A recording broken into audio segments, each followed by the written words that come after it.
بصوا، من وقت للتاني هنا ايسي باريس يبعت لك بون ب5 يورو على عيد ميلادك، على السنه الجديده.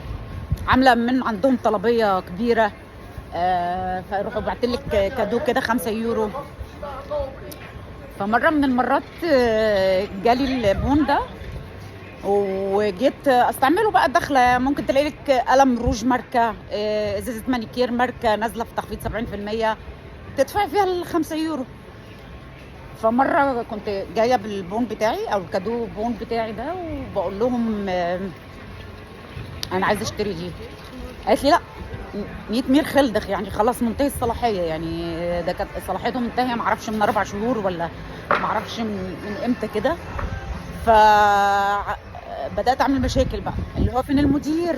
هتقولي لي المدير بتاعكم انا لازم استعمل ال5 يورو بتاعتي، ما انا مش ماشيه من هنا غير لما اخد ال5 يورو بتاعتي. المهم نزلت لي المديره، كانت بنت زي العسل، اللي هي عايزاه المدام. حاضر من عينيا، هي عندها صلاحيات ان تاكتيف البون من اول وجديد على على السيستم عندهم، وراحت ماكتيفه لي البون يبقى صالح. وخرجت من المحل دافعه في حدود حوالي 250 يورو، اللي هي ايه، قدرت تقنعني الله كريم الجسم ده تحفه ونازل في التخفيض 120 يورو، وده معرفش ب 50 يورو. يعني بعد ما كنت داخله بتخانق على 5 يورو، لقيت نفسي دافعه 250 يورو. هي دي بقى الشطاره، هو ده الماركتينج بجد.